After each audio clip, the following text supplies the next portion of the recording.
하나님 감사합니다. 하나님 사랑합니다. 그렇습니다. 저희들이 찬양으로 고백한 것처럼 주님의 날개 안에 거하는 것, 주님의 임재 안에 거하는 것, 그것은 우리의 큰 소망이며 큰 은혜임을 고백합니다. 하나님, 주님과 동행하는 삶이 가장 기쁘고 아름답다는 것을 고백하는 당신의 귀한 자녀들이 주님의 전에 나왔습니다. 하나님, 이들을 당신의 말씀의 날개로 덮어주시고 정말 이들에게 놀라운 은혜로 채워주시기를 간절히 소망합니다. 하나님, 우리에게 교훈하여 주시옵소서. 하나님, 당신의 말씀으로 우리를 책망하여 주시고 바르게 하여 주시고 의로 교육하여 주시옵소서. 그래서 우리가 이 시간 이 자리에서 일어날 때는 하나님의 사람으로 온전케 되며 모든 선한 일을 행하기에 온전한 자로 거듭날 수 있도록 하나님 한 사람 한 사람을 만져주시고 축복하여 주시옵소서. 말씀을 전하는 여종은 너무나도 미련하고 부족합니다. 하나님, 혹이라도 한순간이라도 1분 1초라도 인간의 생각이나 사상을 섞지 못하도록 살아계신 성령 하나님 간섭하여 주셔서 오직 하나님께서 담아주신 메시지만 정확하게 전달할 수 있도록 도구로만 사용하여 주시옵소서. 오늘 하나님께서 우리 가운데 놀라운 일을 행하시며 우리를 새롭게 변화시키시며 우리를 축복하시고 은혜 안에 안아주실 그 주님을 기대하고 찬양하오며 이 모든 말씀 예수님의 이름으로 감사하며 간절히 기도드립니다. 아멘. 찬양팀 감사합니다. 우리 오늘 사도행전 27장 한번 다 펴보겠습니다.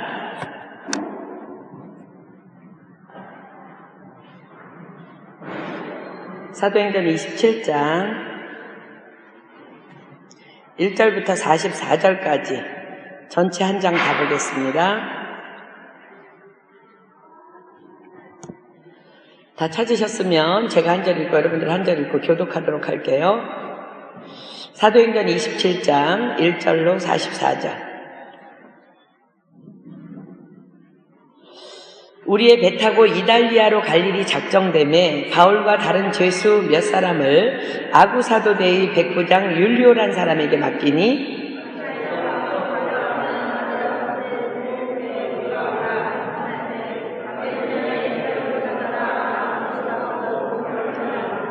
이튿날 시돈에 되니 율리오가 바울을 친절히 하여 친구들에게 가서 대접받음을 허락하더니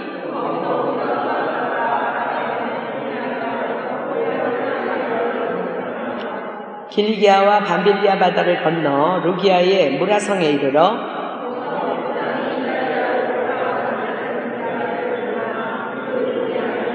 배가 더디가 여러 날 만에 간신히 니도 맞은편에 이르러 풍세가 더 허락지 아니하므로 살몬의 앞을 지나 그레데 해안을 의지하고 행선하여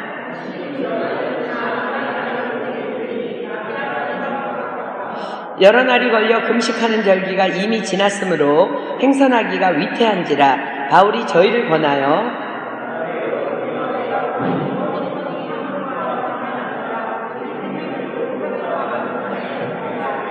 백부장이 선장과 선주의 말을 바울의 말보다 더 믿더라.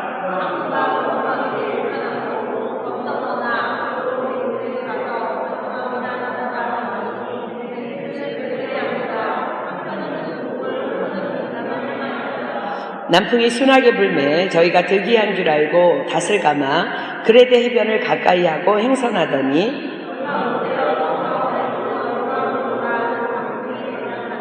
배가 밀려 바람을 맞추어 갈 수 없어 가는 대로 두고 쫓겨가다가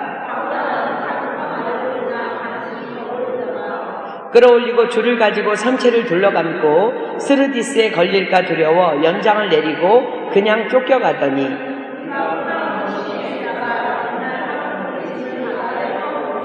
사흘째 되는 날에 배의 기구를 저희 손으로 내어버립니다.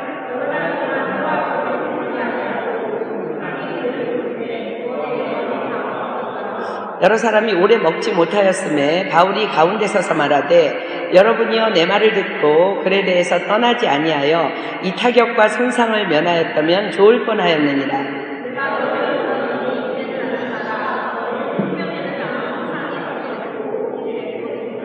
나의 속한 바 곧 나의 섬기는 하나님의 사자가 어젯밤에 내 곁에 서서 말하되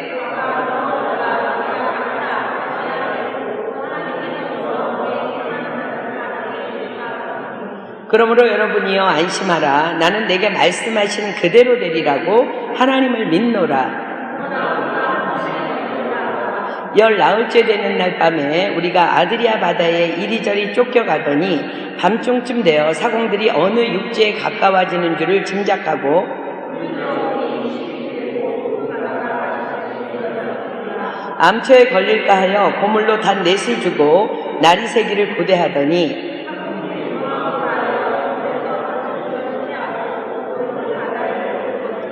바울이 백부장과 군사들에게 이르되 이 사람들이 배에 있지 아니하면 너희가 구원을 얻지 못하리라 하니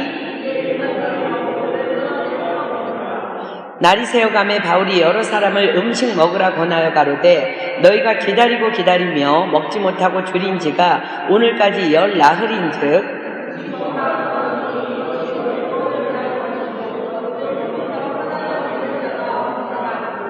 떡을 가져다가 모든 사람 앞에서 하나님께 축사하고 떼어 먹기를 시작하매 배에 있는 우리의 수는 전부 276인이더라.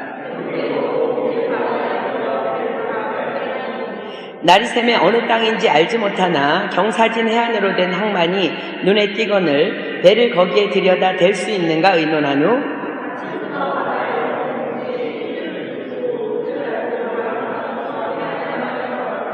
두 물이 합하여 흐르는 곳을 당하여 배를 걸매 이 물은 부딪혀 움직일 수 없이 붙고 고물은 큰 물 곁에 깨어져 가니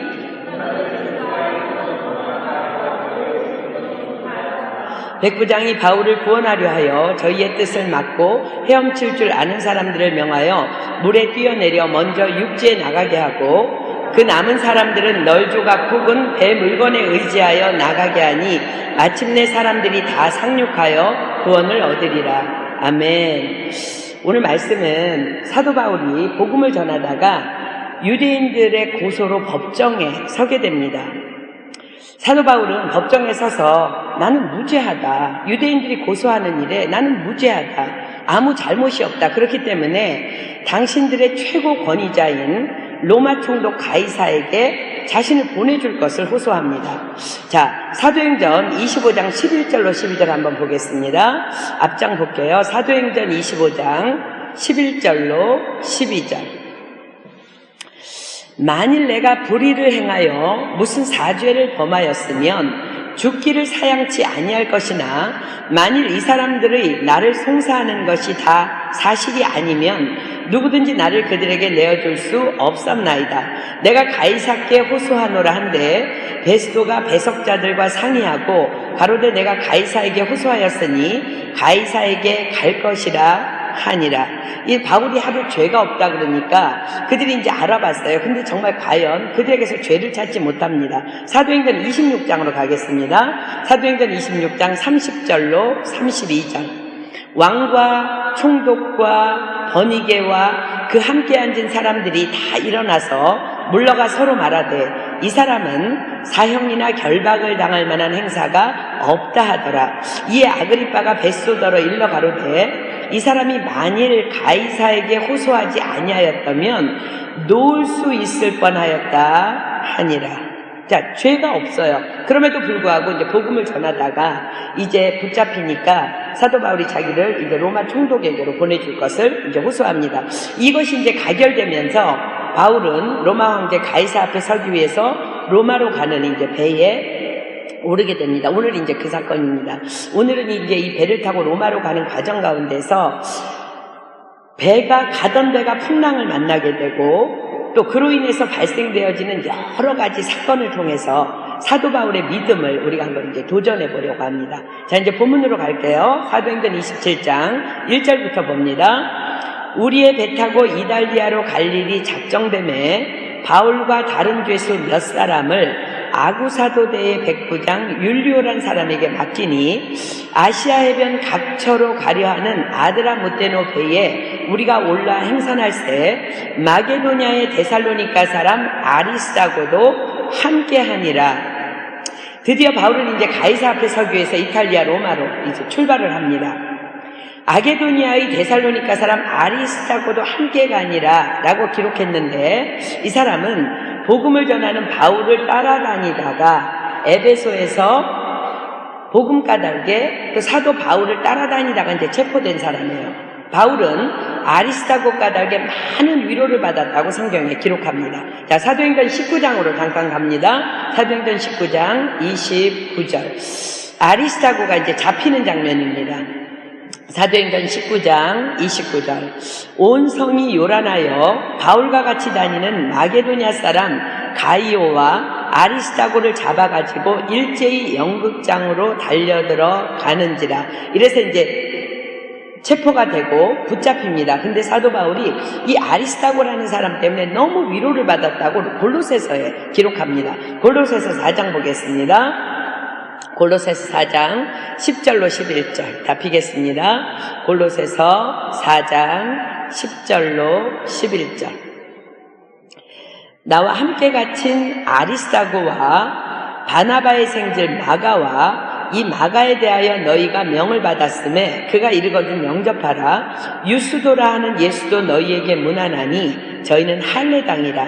이들만 하나님 나라를 위하여 함께 역사하는 자들이니 이런 사람들이 나의 위로가 되었느니라.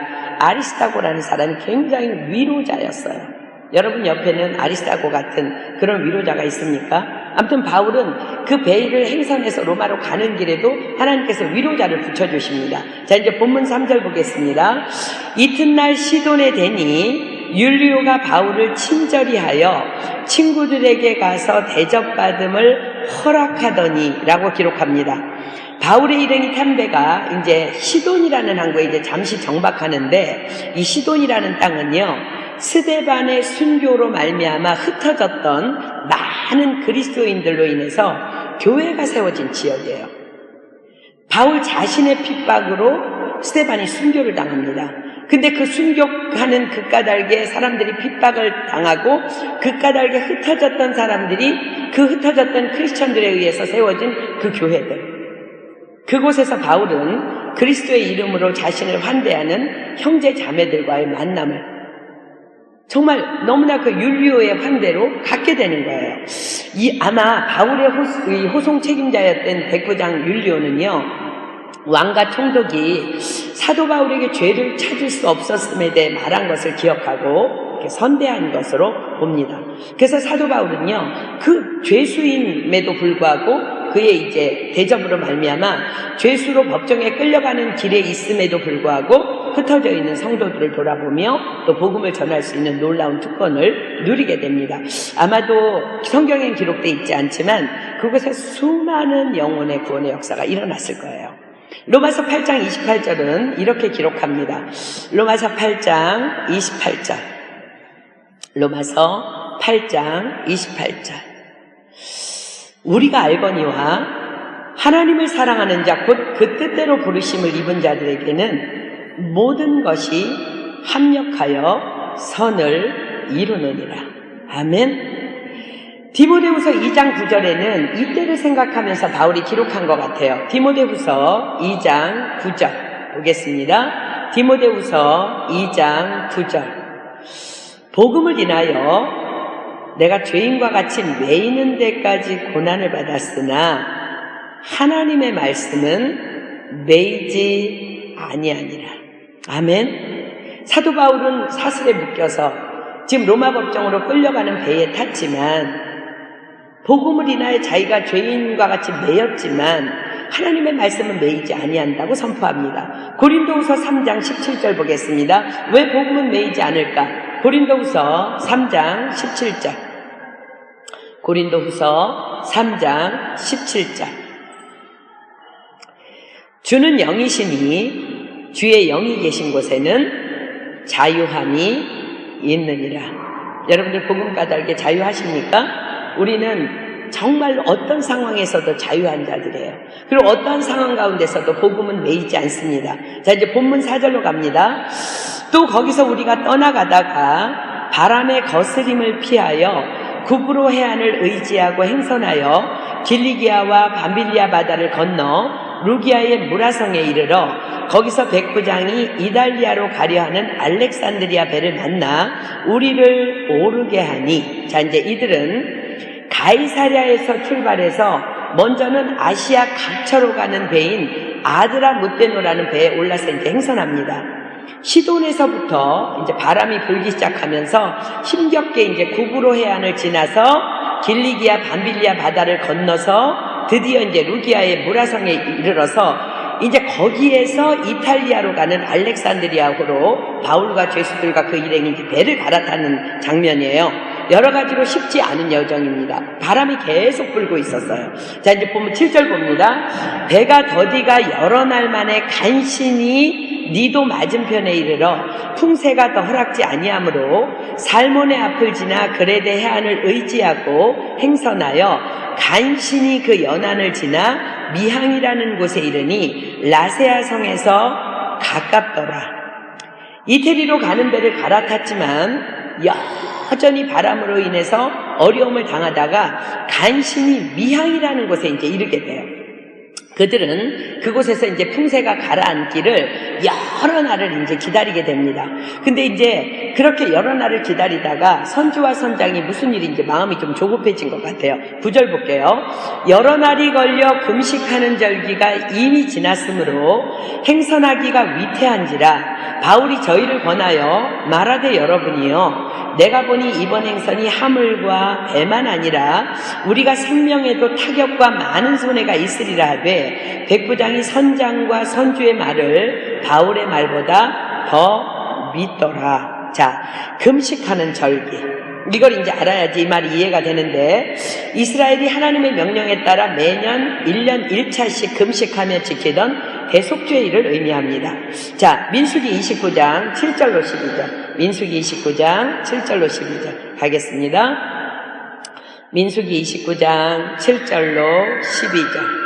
금식하는 절기를 한번 보도록 합니다. 민수기 29장 7절로 12절. 민수기 29장 7절로 12절. 7월 10일에는 너희가 성회로 모일 것이요 마음을 괴롭게 한다는 것은 금식한다는 거예요. 아무 노동도 하지 말 것이며 너희는 수송아지 하나와 수양 하나와 1년 된 수양 7을 다 흠없는 것으로 여호와께 향기로운 번제를 드릴 것이며 그 소재로는 고운 가루에 기름을 섞어서 쓰되 수송아지 하나에는 에바 10분지 3이요 수양 하나에는 에바 10분지 2요 어린 양 7에는 매 어린 양의 에바 10분지 1을 드릴 것이며 또 수염소 하나를 속죄제로 드릴 것이니 이는 속죄제와 상번제와 그 소제와 그 전제 외에니라. 7월 15일에는 너희가 성회로 모일 것이요 아무 노동도 하지 말 것이며 7일 동안 여호와 앞에 절기를 지킬 것이니라. 1년에 한 번 대속죄제를 7월에 드렸어요. 그런데 이 7월은요 지금 우리가 쓰는 태양력으로는 9월에서 10월을 의미합니다. 당시에는 9월 중순경 이후에 지중해를 항해하는 것은 늘 그때 심한 태풍이 불었기 때문에 위험한 일이었습니다. 게다가 11월 11일 이후에는 항해가 불가능한 시기로 여겨졌어요. 금식하는 절기가 지금 이미 지났다는 것은 그냥 이스라엘에게는 너무나 자연스럽게 절대로 항해가 불가능한 시기라는 것을 그냥 이스라엘 사람들에게는 그냥 의미해요, 그것을. 그런데 아마도 그 배의 선장은 무리해서라도 행선하기로 결정한 것으로 봅니다. 바울은 오랜 기간의 선교 여행을 통해서 너무 배를 많이 탔어요. 그래서 경험적으로 너무나 잘 알고 있기 때문에 자기를 이제 후송하는 그 백부장 율리오에게 이 행선이 불가능합니다. 그렇게 불가능한 것을 이제 설득하면서 말하지만 백부장이 바울의 말보다 선장과 선주의 말에 더 귀를 기울입니다. 분명히 선주와 선장은 이 시기가 위험하다는 것을 알고 있을 거예요. 그들이 그냥 1, 2년 그냥 배에 있었던 사람이 아니니까 선주가 되고 선장이 되려면 배에 대해서 너무 잘 아는 사람이니까. 그런데 웬일인지 그들은 그 위험을 무릅쓰고 계속해서 항해를 추진합니다. 왜 그랬을까? 바울을 죽이고 싶어서 안달이 난 사단의 계략입니다. 사단은 생각 속으로 우리를 지배한다 그랬어요. 바울 한 사람의 복음 전파의 능력을 너무나 잘 알고 있는 사단은 그들 배에 탄 모두를 희생시켜서라도 바울을 죽이고 싶었어요. 사단은 그 선주와 선장, 그 배에 탄 사람들 생각을 계속해서 주장합니다. 그들의 말은 이런 거예요. 지금 물 위에서라도 움직이지 않으면 곧 겨울인데 이곳에서는 겨울을 나기가 여러 가지로 불편하다는 거예요. 과동하기가 힘들다. 이 말은 이제 겨울 나기가 힘들다는 건데 절기가 절기인 만큼 배는 분명히 파산할새밖에 없어요. 여러 가지 어려움이 예상되는 상황에서 배는 그들의 계획대로 그냥 행선을 시작합니다. 바울은 마음이 많이 불편하고 힘들었을 거예요. 왜냐하면 자기는 가이사 앞에 반드시 서기를 원했고 자신뿐만 아니라 이 배에 탄 모두가 죽음의 길로 가는 행선이 분명하였기 때문에 그렇습니다. 그러나 여러분, 하나님은 선하시며 완전하신 분이십니다. 아멘. 그 길은요, 하나님의 계획된 길이었고 바울을 높이는 길이었고 많은 사람을 구원하기 위한 길이었어요. 자, 잠언 16장 9절 피겠습니다. 잠언 16장 9절. 잠언 16장 9절.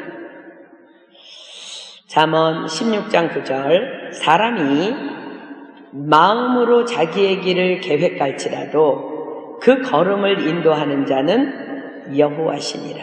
아멘. 자, 잠언 19장으로 갑니다. 잠언 19장 21절. 잠언 19장 21절. 사람의 마음에는 많은 계획이 있어도 오직 여호와의 뜻이 완전히 서리라. 아멘. 우리는 때로 분명히 이게 아닌데, 내 말이 맞는데, 내 경험이 맞는데, 이건 아닌데, 그런데 옳지 않은 길들이 이렇게 진행되는 것을 우리가 자주 경험해요. 하나님의 뜻이 아니면 결코 그 어떤 일도 진행되지 않습니다. 여러분 믿으십니까? 아멘. 결코 참새 한 마리도 땅에 떨어짐이 없음을 우리는 반드시 믿어야 합니다. 이런 상황에서 우리가 해야 될 일은 그럼 뭐예요? 그냥 가만히 있는 거예요. 주님의 뜻만이 이루어지기를 기도하면서 그냥 가만히 잠잠히 하나님이 하실 일을 순종하면서 기다리면 되는 것입니다. 왜? 하나님은 완전하신 분이니까. 하나님은 선하신 분이니까. 자, 출애굽기 14장 보겠습니다. 출애굽기 14장 13절로 14절. 이스라엘 백성들은 모세의 말을 듣고 출애굽하기 위해서 나왔어요. 그런데 앞에 홍해 바다가 출렁거리고 뒤에는 애굽 병사가 따라옵니다. 그들은 두려웠어요. 아니 하나님이 갈 길도 없는데 왜 우리를 바다 앞에 모르셨다는 말인가? 출애굽기 14장 13절로 14절은 이렇게 기록합니다. 모세가 백성에게 이르되 너희는 두려워 말고 가만히 서서 여호와께서 오늘날 너희를 위하여 행하시는 구원을 보라. 너희가 오늘 본 애굽 사람을 또 다시는 영원히 보지 못하리라. 여호와께서 너희를 위하여 싸우시리니 너희는 가만히 있을지니라. 아멘. 이런 찬양이 있습니다. 내 앞에 바다가 갈라지지 않으면 주님께서 나로 바다 위를 걷게 하리. 나는 믿네. 주님의 능력으로 내 삶이 새롭게 되리. 주와 함께 싸워 승리하리라. 날마다 믿음으로 나 살아가리. 우리의 생각에는 아니에요. 우리의 상식으로는 아니야. 이거는 정말 아니야. 모든 사람이 다 죽게 된 길이야. 그런데 하나님의 계획은 그 파손된 그 배를 통하여 하나님은 영혼 구원을 이루시기를 원하고 사도 바울을 높이기를 원하셨습니다. 자, 이제 본문 12절 봅니다. 그 항구가 과동하기에 불편함으로, 과동은 겨울을 나는 거라고 했죠. 거기서 떠나 아무쪼록 베닉스에 가서 과동하자 하는 자가 더 많으니, 이제 이렇게 다수결로 이제 결정이 되는 거예요. 베닉스는 그레데 항구라 한편은 동북을, 한편은 동남을 향하였더라. 그래서 그들은 이제 베닉스로 가기로 결정하고 이제 출발합니다. 그런데 그 그레데는요, 그리스에서 가장 큰 섬인 지금의 크레타 섬입니다. 크레타 섬인데 지금 이들이 정박하고 있는 곳도 그레데 섬의 항구이고 베닉스도 그레데 섬의 항구예요. 그러나 이제 지금 이들이 있는 미항은 그레데 섬의 남해안에 있는 아주 작은 항구 도시이기 때문에 그들은 좀 더 큰 도시로 가서 이제 겨울을 나고자 했던 것 같습니다. 자, 12절 13절 봅니다. 남풍이 순하게 불매 저희가 득의 한 줄 알고 닷을 감아 그레데 해변을 가까이 하고 행선하더니, 자 13절에 보니까 남풍이 순하게 불매라고 기록합니다. 하나님께서는 하나님의 뜻을 이루시기 위해서 때로는 인간들의 육신의 계획들이 매끄럽게 진행될 수 있도록 일시적으로 허용하십니다. 자, 요나서 1장 우리 한번 볼까요? 요나가 그런 사람이었습니다. 요나서 1장 1절로 4절.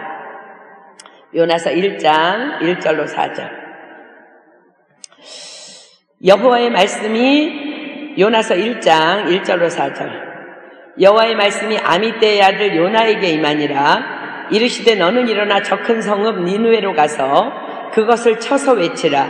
그 악독이 내 앞에 상달하였음이니라 하니라. 그러나 요나가 여호와의 낯을 피하려고 일어나 다시스로 도망하려 하여 욥바로 내려갔더니 마침 다시스로 가는 배를 만난지라. 여호와의 낯을 피하여 함께 다시스로 가려고 선가를 주고 배에 올랐더라. 여호와께서 대풍을 바다 위에 내리심에 바다 가운데 폭풍이 대작하여 배가 거의 깨지게 된지라. 자 보세요. 요나는요, 하나님께서 니느웨로 가라고 말씀하셨어요. 근데 니느웨로 가라는 말씀에 순종하기 싫어서 다시스로 도망하기 위해서 길을 떠납니다. 그런데 마침 다시스로 가는 배를 만나요. 마침. 우리는요, 미련해요. 그래서 역시 내 선택이 옳았어, 내 생각이 맞았어 라며 마치 이것이 하나님의 뜻인 양 착각하면서 좋아합니다. 그러나 그 다음에는 뭐가 기다리고 있었어요? 대풍이 기다리고 있음을 기억해야 합니다. 제가 알고 있는 한 자매는요, 좀 슬픈 얘기인데, 저는 여러분들에게 좋은 얘기만 하고 싶은데 뭐 이런 얘기를 여러분들에게 또 쓴 것도 매겨야 되니까, 한 자매는 분명히 하나님께서 믿지 않는 자와 결혼을 금지하셨어요. 그렇죠? 우리에게. 그럼에도 불구하고 그래도 라며 자신의 배우자 이제 목록을 쭉 작성했는데요.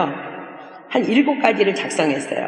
적어도 연고대 출신, 적어도 의사 변호사, 적어도 키는 180 이상, 적어도 집 한 채는 사줄 수 있는 집안. 아무튼 적어도를 한 7개 정도를 작성했는데 마침 믿음이 없지만 이 모든 조건이 완벽한 남자를 누구에게 소개받은 거예요. 이 사람이다. 그렇지.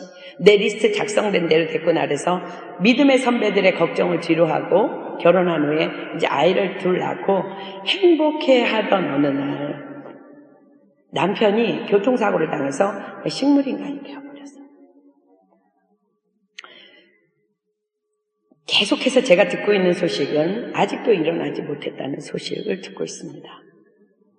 하나님의 말씀에 불순종할 때에 상상할 수 없는 불행이 닥쳐온다는 거예요. 그런데 우리가 속지 말아야 될 것은 마침 이런 일들이 일어난다. 마침 다시스로 도망가려고 어디를 갔는데 마침 다시스 가는 배가 온 거야.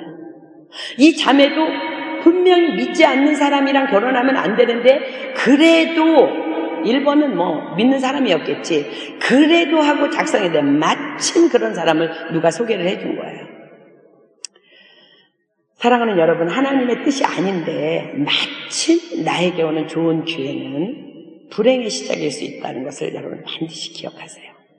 여러분들이 예배 시간인데 교회에 가기 싫은데 마침 친구가 전화가 왔고 저녁을 같이 먹지. 속지 마십시오. 그냥 그럴 때는 거절하고 교회에 빨리 달려오는 게 상책이야.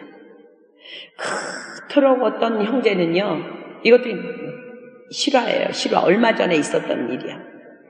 그렇게 거기는 교회가 없으니까 가지 말라고 한 도시에 고집을 부리고 집을 얻으러 내려갔는데 마침 자기가 원하는 집이 딱 있는 거야. 한 방에 집을 얻어버린 거야. 그래서 정말 기분 좋게 계약하고 그곳에 내려갔다가 학교 생활에 적응 하나도 못하니까 너무나 재미가 없는 거야. 그래갖고 프랑스가 싫다고 막 맨날 한탄하고 술 먹다가 뭐 학교에 그 결석을 계속 하니까 다음 체류증 연장할 때 끼떼 편지 받고 그냥 귀국해버렸어요. 여러분, 이런 일들이 얼마나 많은지 몰라요. 지금 선주와 선장과 이 알렉산드리아 배를 탄 사람이 우겨서 분별력 없이, 그건 너무 뻔한 얘기예요. 그때는 안 돼. 폭풍이 불어서 행선하면 안 돼. 근데 사단이 다 그렇게 조장을 한 거예요. 근데 그거에 속아가지고 출발을 했는데 마침 남풍이 순하게 보니까 율리오를 포함한 배에 탄 많은 사람들이 자신의 선택이 옳음을 기뻐하지만 얼마 되지 못해서 하나님의 계획은 시작됩니다. 자, 14절 봅니다. 본문. 얼마 못되어 섬 가운데로서 유라굴로라는 광풍이 대작했어요. 유라굴로는 북동풍을 가리킵니다. 이 바람은요, 처음에는 순하게 분대요. 순하게 불던 남풍이 북은 그레데에 이다 산맥이라고 있는데 그 이다 산맥의 영향으로 반대 기류와 이렇게 충돌하면서 갑자기 생기는 강력하고도 무서운 태풍이 유라굴로 광풍입니다. 15절 봅니다. 배가 밀려 바람을 맞추어 갈 수 없어 가는 대로 두고 쫓겨가다가 가우다라는 작은 섬 아래로 지나 간신히 거로를 잡아, 가우다라는 섬은요, 그레데 섬에서 이렇게 남쪽으로 떨어져 있는 작은 섬입니다. 17절, 끌어올리고 줄을 가지고 선체를 둘러감고 스르디스에 걸릴까 두려워 연장을 내리고 그냥 쫓겨가더니, 이거 진퇴양난이에요.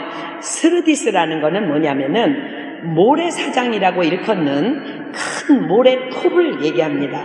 이 스르디스란 모래톱은요, 아프리카 북단 구레데 서쪽에서 형성되어 있는 흐르는 모래수렁이에요. 이 선박들의 무덤이라고 해서 거기 걸리면 그냥 다 빠져서 다 죽어버리는 거예요. 만약 그들이 그 상황에서 연장을 내렸다는 것은 닷을 내린 거예요. 닷을 내려서 이제 배를 고정시키는데, 닷이 뭔지 알죠? 배를 한 곳에 머물게 하기 위해서 줄을 메어서 물 밑바닥으로 이렇게 가라앉히는 것이 이제 닷의 역할인데, 닷을 내려갖고 이렇게 항해 중에 닷을 내린 거예요. 닷을 내려서 배를 고정시켰어요. 그렇지 않으면은 이제 이 유라굴라 강풍에 떠밀려서 아프리카 북쪽에 위치한 리비아 해안의 모래수렁 스르다스로 이제 그 언덕으로 그냥 떠내려가면은 그냥 죽어버리는 거니까. 이제 그 상황을 피하기 위해서 그들이 이제 급히 닷을 내립니다. 18절 봅니다. 우리가 풍랑으로 심히 애쓰다가 이튿날 사공들이 짐을 바다에 풀어버리고 사흘째 되는 날에 배의 기구를 저희 손으로 내어버리니라. 이거 닷을 내렸지만 폭풍우가 너무너무 심해서 거세게 부니까 그 닷의 무게로는 이 배의 무게를 감당하기가 충분치가 않은 상황이 돼요. 그러니까 이제 배를 가볍게 하기 위해서 곡물들과 짐들, 이제 배에 실었던 이제 여분의 장비들을 전부 다 그냥 바다에다 다 던져버리는 거야. 20절.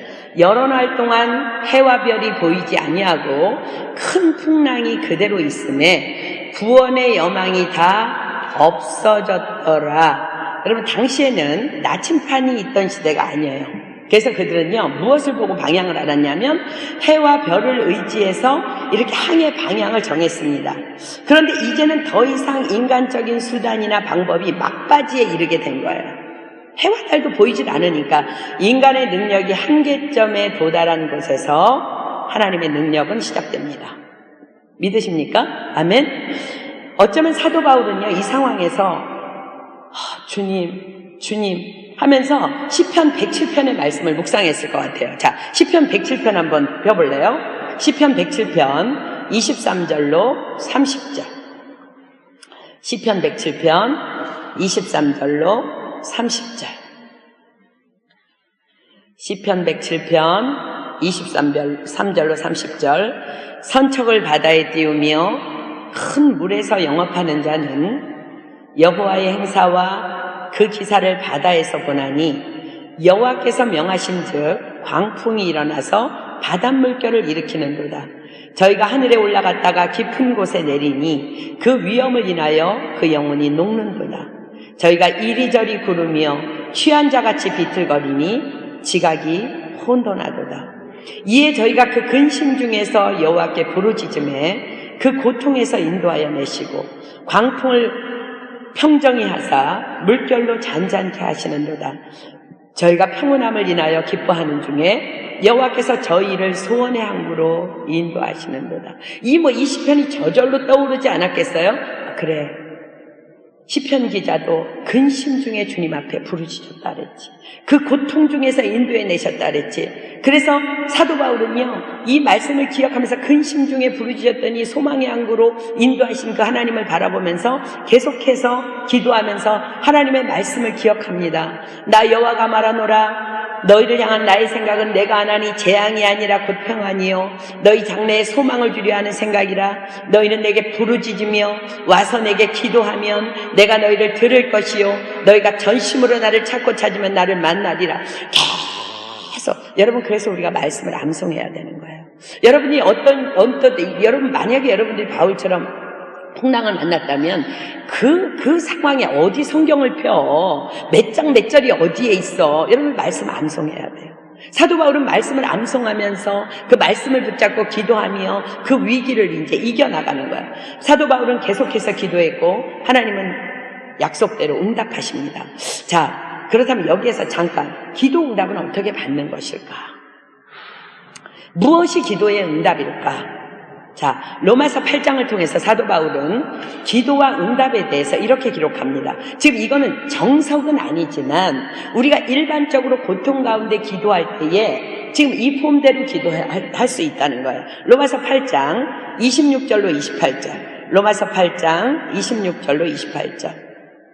우리도 인생을 살아가다 보면 풍랑을 만날 수 있어요. 내가 원하지 않는 삶 속에서. 자, 로마서 8장 26절로 28절.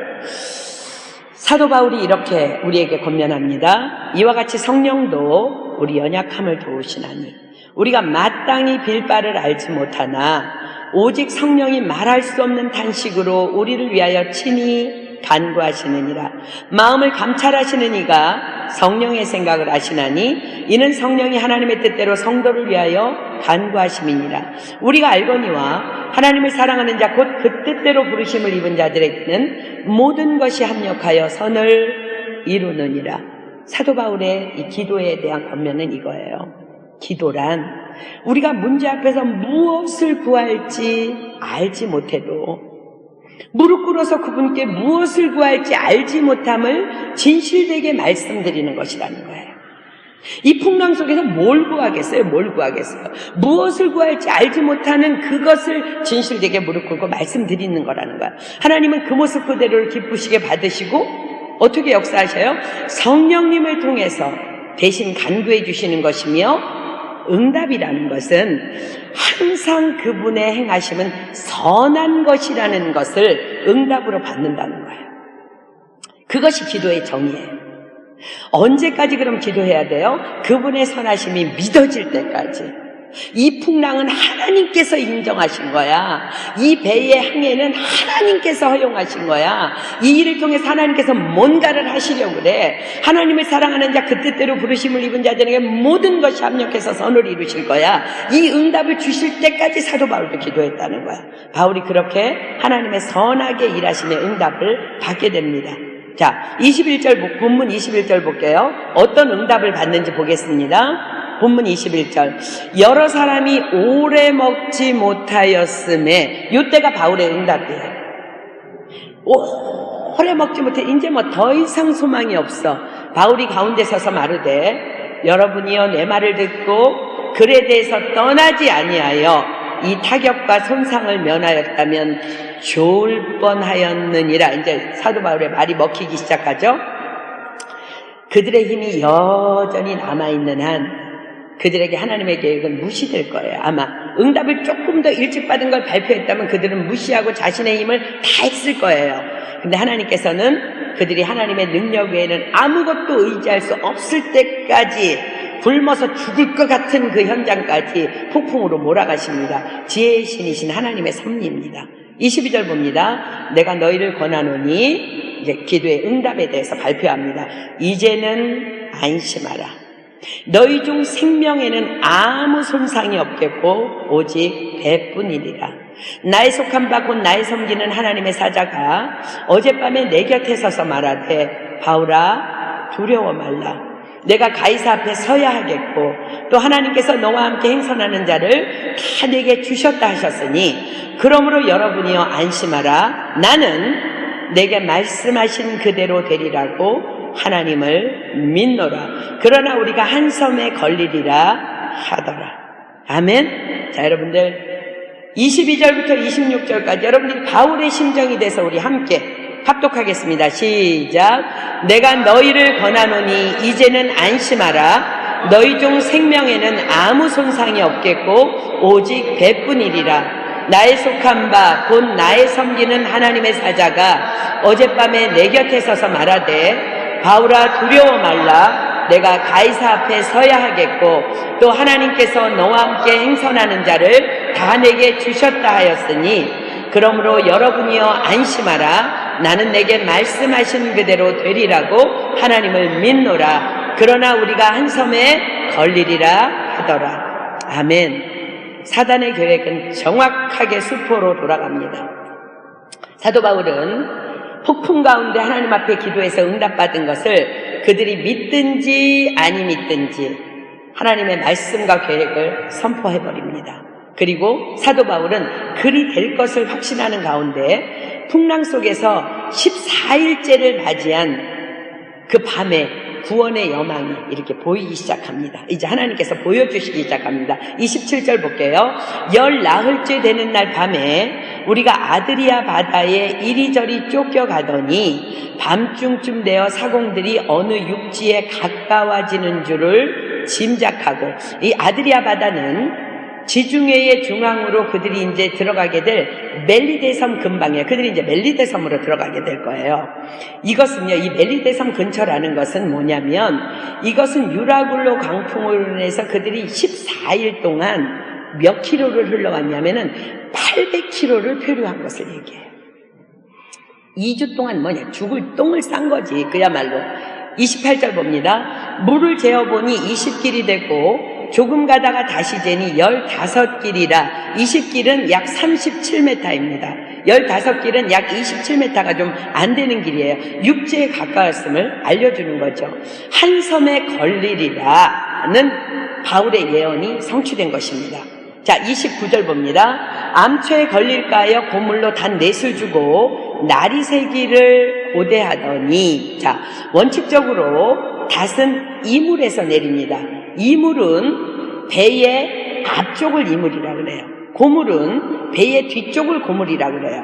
원칙적으로 닷은 이물에서 내립니다. 그런데 바람이 배를 날려버릴 수 있는 상황이기 때문에 그들은 고물에서 닷을 내립니다. 30절, 사공들이 도망하고자 하여 이물에서 닷을 주려는 채하고 거루를 바다에 내려놓거늘, 거루는 도시 없는 작은 배를 이제 얘기를 하는 거예요. 이미 사도 바울을 통해서 그 누구의 생명도 안전할 것이라는 하나님의 약속을 분명히 받았음에도 불구하고 사공들은 자신의 경험과 이제 육지에 다가온 걸 보니까 자신의 경험과 힘으로 자신들만의 생명을 건지기 위해서 그 작은 배를 슬며시 바다로 내려버린 거예요. 세상에 속한 자와 하나님께 속한 자의 모습이 배 안에서 두 가지로 분리됩니다. 사도 바울은 자신의 생명만이 아닌 이 배에 탄 모든 사람의 구원을 위해서 기도했어요. 우리 본문 37절에 보면은 배에 타고 있는 그들의 숫자가 276명이라고 기록합니다. 너와 함께 행선하는 자를 다 내게 주셨다 하셨으니, 자, 바울아 두려워 말라. 내가 가이사 앞에 서야 하겠고 또 하나님께서 너와 함께 행선하는 자를 다 내게 주셨다 하셨으니, 이게 무슨 말이에요? 바울이 자신만을 위한 기도가 아닌 배에 탄 모든 사람의 생명의 구원을 위해서 하나님께 구했다는 것을 보여줍니다. 이 사건은 바울 한 사람의 믿음의 기도가 276명을 구원한 놀라운 역사적인 사실적인 기록입니다. 뿐만 아니라 그들의 육신의 구원만이 아닌 그들 모두의 영혼 구원을 위해서 사울은 도망가려 하는 그 사공들이 이 구원에서 제외되지 않도록 지혜롭게 대처합니다. 31절 봅니다. 바울이 백부장과 군사들에게 이르되 이 사람들이 배에 있지 아니하면 너희가 구원을 얻지 못하리라 하니, 이에 군사들이 거룻줄을 끊어 떼어 버리리라. 아니요, 이들이 없어도 하나님은 분명히 모든 사람을 살리실 것을 말씀하셨어요. 그것을 아는 바울이 무엇 때문에 이들이 없으면 너희가 구원을 얻지 못할 것이라는 말로 그들의 도망을 제지했을까? 바로 성령의 인도하심입니다. 바울은 이 사건의 주관자이신 하나님의 계획을 기도를 통해서 이미 알고 있었어요. 자, 고린도전서 2장으로 가보겠습니다. 고린도전서 2장 10절로 12절. 고린도전서 2장 10절로 12절. 기도하는 자들에게 하나님께서 주십니다. 저는 여러분들이 기도하는 자들 되기를 축복합니다. 기도할 때 하나님께서는 다 알게 하세요. 고린도전서 2장 10절로 12절. 오직 하나님이 성령으로 이것을 우리에게 보이셨으니 성령은 모든 것 곧 하나님의 깊은 것이라도 통달하시느니라. 사람의 사정을 사람의 속에 있는 영 외에는 누가 알리요? 이와 같이 하나님의 사정도 하나님의 영 외에는 아무도 알지 못하느니라. 우리가 세상의 영을 받지 아니하고 오직 하나님께로 온 영을 받았으니 이는 우리로 하여금 하나님께서 우리에게 은혜로 주신 것들을 알게 하려 하십니다. 바울이 기도했는데 하나님의 계획을 왜 모르겠어요? 하나님이 알게 해주신다고 말씀하셨는데 하나님의 약속은 276명의 육신의 생명만이 아닌 그들의 영혼 구원을 계획하고 계신 그 하나님의 은혜임을 바울은 정확하게 깨달았고 있었어요. 28장에 이 말씀이 우리가 이제 본문이 끝나고 28장에 보면 우리가 잘 알고 있듯이 그들은 배의 파선으로 인해서 멜리데 섬으로 들어가게 됩니다. 바울은 그곳에서 독사에 물리게 돼요. 여러분 아는 것처럼 독사에 물리게 되지만 아무 해도 받지 않는 모습을 그들 모두가 보게 되고 그들을 신으로 생각합니다. 그리고 바울이 그 섬의 추장의 아버지의 열병을 기도로 낫게 하는 현장을 276명이 함께 목도하게 될 거예요. 그리고 그들은 바울과 달게 석 달 동안 토인들의 후한 대접을 받게 될 것입니다. 사도 바울은 하나님께서 그 영적인 그것들을 다 허락해 주셔서 이들을 다 영혼 구원까지 이루게 하실 것이라는 것을 알고 있었어요. 그리고 그들은 그곳에서 갈 곳이 없잖아. 3개월을 있었는데 사도 바울은 사명이 복음 전하는 거니까 그들은 어쩔 수 없이 사도 바울이 토인들에게 전하는 바울의 복음 설교를 들을 수밖에 없게 될 거예요. 복음을 들은 후에는 예수님을 영접하든 영접하지 않든 그것은 자유의지로 인한 그들의 선택이지만 우리는 그들이 복음을 들을 수 있는 환경을 계속해서 만들어 나가야 되는 사명자인 것입니다. 그러니까 사도 바울은 그들을 놓치기 싫었어요. 그 사공들을. 그들을 영혼구원을 위해서는 그들이 지금 도망가서는 안 되는 거야. 거룻줄을 끊어서라도 그들을 그 섬으로 데리고 들어가서 복음을 듣게 하고 그들의 자유의지로 복음을 선택하든 거절하든 그렇게 해야 되는 거야. 그들 중에 과연 몇 명이 구원을 받았는지는 성경에 기록되어 있지 않습니다. 그러나 바울은 적어도 그들의 피에 대해서는 자유할 수 있습니다. 사도행전 20장 보겠습니다. 사도행전 20장 26절로 27절. 그들의 피에 대해서 자유할 수 있다는 것. 사도행전 20장 26절로 27절. 그러므로 오늘 너희에게 증거하노니 모든 사람의 피에 대하여 내가 깨끗하니. 자, 여러분들 잘 들으십시오. 여러분들이 주변 사람들에 대해서 여러분들이 주변 사람의 피에 대해서 깨끗하기 위해서 어떻게 해야 돼요? 다음 말씀. 이는 내가 꺼리지 않고 하나님의 뜻을 다 너희에게 전하였음이니라. 과연 저와 여러분은 우리 이웃의 피에 대해서 우리는 깨끗한지 생각해 봐야 합니다.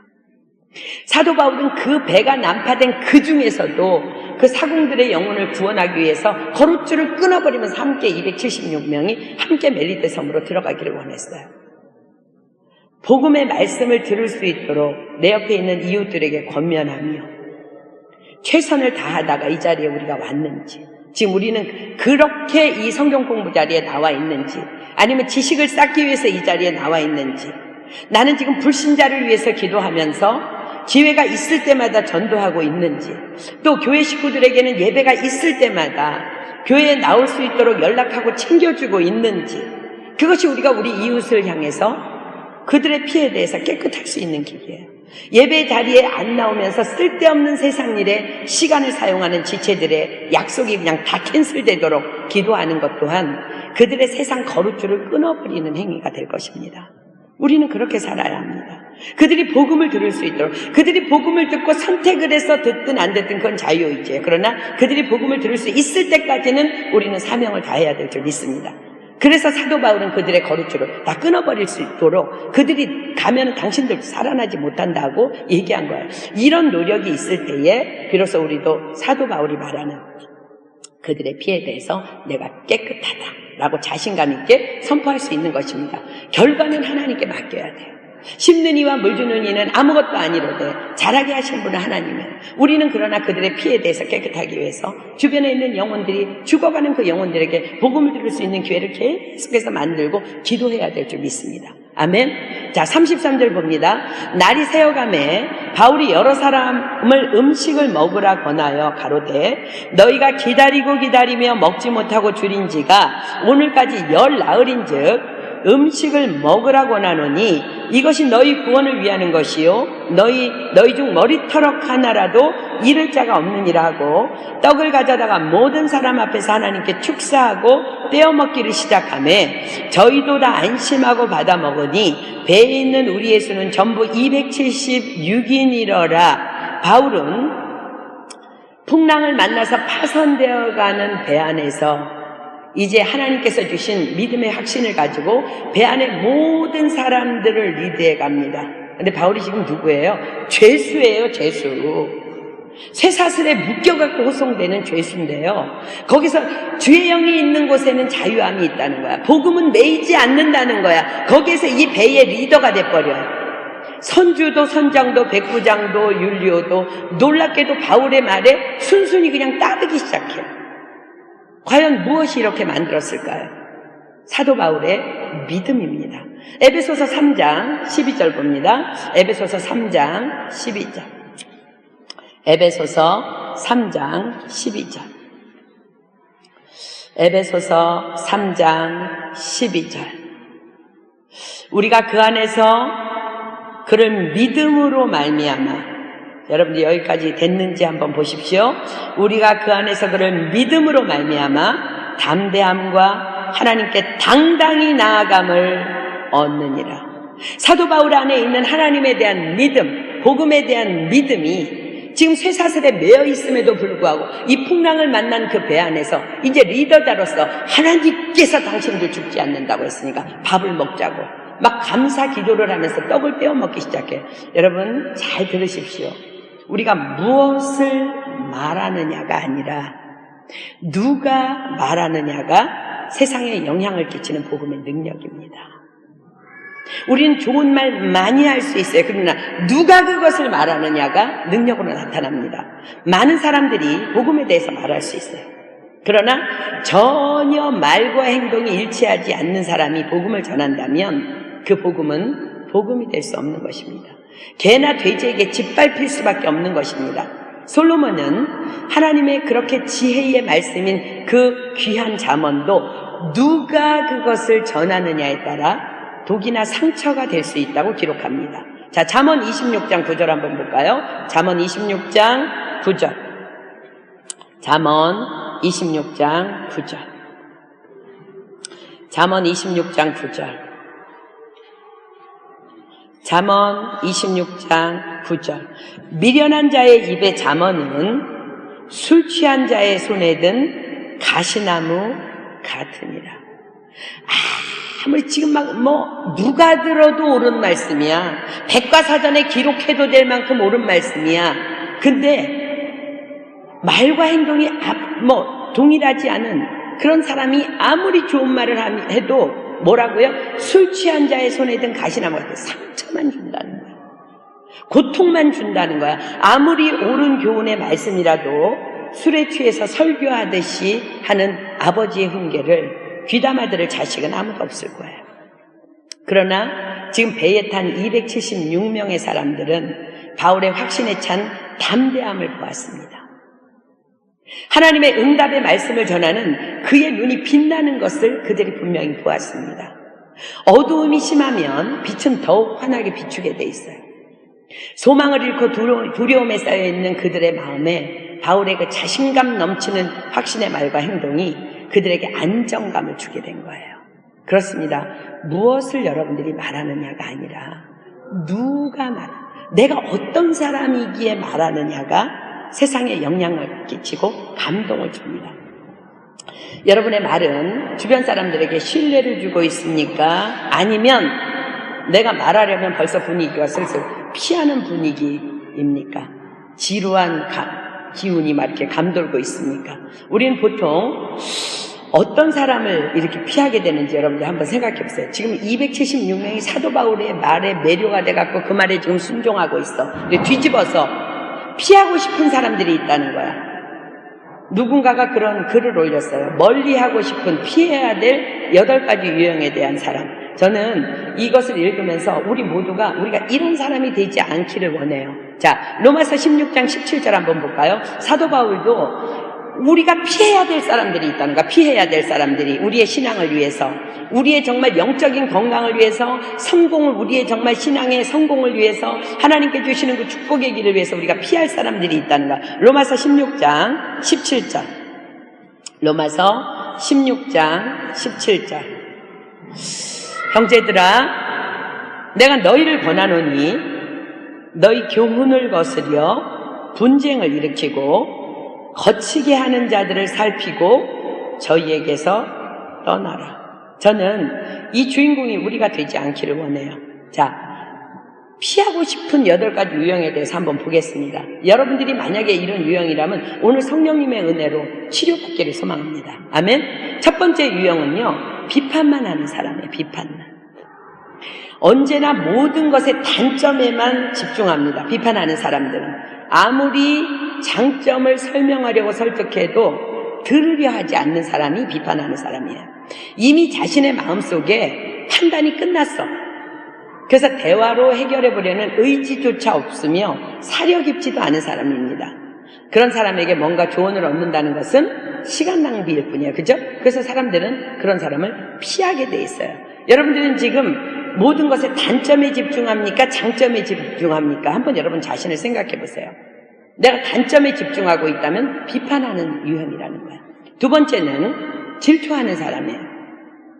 리더가 되는 과정에는요, 굴곡이 참 많이 있습니다. 일이 잘 풀릴 때가 있고 잘 안 될 때도 있습니다. 좋은 리더가 되려면 이게 잘 될 때 축복해주고 축하해주고 안 될 때는 이제 격려해주는 그런 지지자들이 옆에서 그런 이제 동역자들이 필요해요. 그렇지만 질투심이 많은 사람은요, 좋은 일은 항상 자기에게만 일어나야 돼. 그리고 나쁜 일이 자기에게 일어나면 나 몰라라. 이런 사람은 그 누구에게도 아무런 도움이 되지 않는 사람이에요. 여러분 어떤 사람입니까? 여러분 질투가 있습니까? 질투가 내가 있나 없나를 알 수 있는 거는 다른 사람이 정말 잘 됐을 때에 내가 전심으로 그를 축복하고 있는지, 내가 진심으로 그를 정말로 축하하며 좋아하고 있는지 여러분 마음을 들여다보면 돼요. 여러분 그렇지 않다면 여러분도 다른 사람들이 피하게 될 거예요. 오늘 돌이키기를 예수의 이름으로 축복합니다. 아멘. 그 다음에 세 번째는 모든 것을 알고 있는 사람이에요. 모든 것을 다 알고 있어, 너무나. 그래서 이제 어떤 상황에서도 뭐 어떻게 해야 될 걸 너무 정확히 알고 있다고 자부하는 사람이에요. 이런 사람은 곁에 있어야 전혀 도움이 안 되는 유형입니다. 그들은 결코 내 말에 집중하지 않습니다. 왜냐하면 그야말로 다 알고 있으니까. 하지만 성공적인 리더가 되려면 때로는 잘 듣고 이해하는 사람이 주변에 필요합니다. 주변에 이런 너무 똑똑한 사람이 많으면 배가 산으로 갈 가능성이 높다. 여러분들도 생각해 보세요. 너무 똑똑한 사람은 좀 피하고 싶어. 왜? 다 이렇게 다 허술한데. 네, 여러분 너무 똑똑한 척 하지 마십시오. 사람들이 여러분 피해버리니까. 그 다음에 네 번째는 거만한 사람이에요. 자신감과 자만심은 다릅니다. 자신감이 있는 사람은 주변 사람들에게 동기를 부여하는 반면 거만한 사람은 주변 사람을 성가시게 합니다. 자만심이란 자신이 남들보다 우월하다고 느끼는 거예요. 우월하지도 않아요. 근데 자기 자신이 그렇게 느끼는 거야. 이런 사람의 유형은 늘 불편한 분위기를 조성합니다. 여러분들 거만한 사람은 아닌지 한번 점검해 보십시오. 다섯 번째는 피해의식을 가지고 있는 사람이에요. 피해의식에 젖어 있는 사람은요, 언제나 이렇게 변명하고 남을 탓해요. 누가 그래갖고. 여러 유형 중에 이런 사람이 이제 최악이죠. 이런 사람은 책임감이 없어요. 그 주변 사람을 늘 비난하기에만 바쁘기 때문에 이런 사람을 좋아하는 사람은 없어요. 여러분들 혹시 내가 피해의식을 갖고 있어서 늘 변명하며 남을 탓하는지 아니면 다 내 탓으로 돌리는 그런 믿음 있는 사람인지 여러분 한번 점검해 보세요. 6번째는 부정적인 사람입니다. 부정적인 사람은 주변 사람의 긍정적인 에너지마저도 이렇게 다 빼앗아 가버려요. 그들은 어떤 아이디어나 가능성이나 잠재력에 이렇게 주목하지 않고 불확실한 것, 부정적인 측면에만 몰두합니다. 주변을 패배주의에 쩔게 만들 수 있는 사람이에요. 여러분 어떻습니까? 부정적인 사람입니까? 긍정적인 사람입니까? 7번째는 거짓말하는 사람이에요. 우리 지지난주에 거짓말에 대해서 공부했는데 훌륭한 리더는 다른 사람의 말을 이렇게 잘 믿는 사람입니다. 무작정 아무 말이나 믿는다는 것이 아니라 어떤 일을 잘 해낼 가능성이 있는 사람을 찾아서 그에게 전적으로 신뢰를 준다는 것을 의미해요.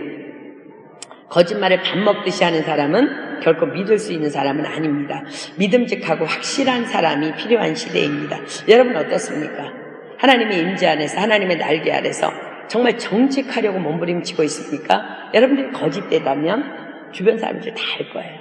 우리 철저히 정직한 여러분 되기를 축복합니다. 마지막 8번째는요. 험담하는 사람이에요. 다른 사람의 험담을 늘어놓는 이유는 내가 불안하기 때문에. 험담하는 것은 자신이 불안하고 약한 사람이라는 것을 남들에게 보여주는 증거예요. 그들은 사실과 추측을 절대 구별하지 못합니다. 그냥 몇몇 사람이 그냥 추측한 것일 뿐인데 그것이 사실인 양 떠들고 다녀요. 그로 인해서 잘못된 정보가 전달되고 아무 잘못도 없는 애꿎은 사람에게 상처를 주면서 관계 속에서 계속해서 적을 만들어 나갑니다. 사회의 암적인 존재입니다. 자, 이제 여러분들 8가지 유형 피하고 싶은 사람을 이제 들었는데 여러분들 어떤 유형인지 한번 생각해 보세요. 피하고 싶은 유형인가? 가까이 하고 싶은 유형인가? 나에게 있는 이렇게 잘못된 성품들이 믿음으로 인해서 이렇게 다듬어져 갈 수 있도록 여러분들 많은 기도가 필요합니다. 왜냐하면 하나님은 지혜의 영이시고 지식의 영이시기 때문에 그렇습니다. 이런 관점에서 바울은 성공한 리더예요. 바울은 그들에게 음식을 먹으라고 권면합니다. 그 풍랑 속에서. 아직 지금 잠잠해지지도 않았는데 그 풍랑 속에서 음식을 먹으라고 권면합니다. 그리고 아무도 머리털 하나도 잃지 않게 될 거라고 선포합니다. 그리고 그는 그냥 담대히 그들이 예수를 믿든지 안 믿든지 음식을 가져다가 모든 사람 앞에서 하나님 이 음식에 축복하여 주시옵소서 축사하며 감사기도를 올려드립니다. 그리고 그는 음식을 먹기 시작합니다. 그러자 276명이 다 따라서 음식을 먹기 시작해요. 36절 35절은 이렇게 기록합니다. 저희도 다 안심하고 받아 먹으니 배에 있는 우리의 수는 전부 276명이라. 믿음을 가진 한 사람의 영향력입니다. 한 사람 바울로 인해 276명의 구원이 이루어지는 현장입니다. 자, 38절 볼까요? 배부르게 먹고 밀을 바다에 버려 배를 가볍게 하였더니 날이 새매 어느 땅인지 알지 못하나 경사진 해안으로 된 항만이 눈에 띄거늘 배를 거기에 들여다 댈 수 있는가 의논한 후 닷을 끊어 바다에 버리는 동시에 핏줄을 늦추고 옷을 달고 바람을 맞추어 해안을 향하여 들어가다가 두 물이 합하여 흐르는 곳을 당하여 배를 걸매 이 물은 부딪혀 움직일 수 없이 붙고 고물은 큰 물결에 깨져가니 군사들은 죄수가 헤엄쳐서 도망할까 하여 저희를 죽이는 것이 옳다 하였으나 백부장이 바울을 구원하려 하여 바울이 나섰다는 거 안 됩니다.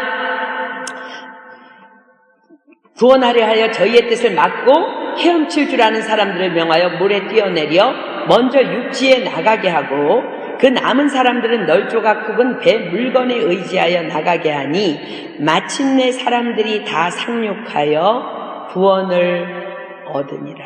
아멘. 바울이 기도응답 받은 그대로를 선포했을 때 그대로 이루어지는 현장이에요. 한 섬에 걸리리라. 지금 배가 한 섬에 걸린 거예요. 마침내 상륙하여 다 구원을 얻으리라. 그리고 그들은 하나님께서 모든 것을 준비해 놓으신 땅 멜리데 섬으로 들어갑니다. 이런 담대함을 가진 바울은 과연 어떤 영성의 사람일까? 옥에 갇혀서 에베소 교회에 보낸 이렇게 서신을 보면 바울의 영성을 우리가 정확히 알 수 있습니다. 자, 에베소서 6장으로 가겠습니다. 에베소서 6장 18절로 20절. 사도 바울이 자기가 감옥에 갇혀서 에베소 교인들에게 이렇게 편지를 보냈어요. 자, 이렇게 편지를 보냈다는 것은 자기 자신이 이렇게 살고 있다는 것을 얘기해요. 그죠?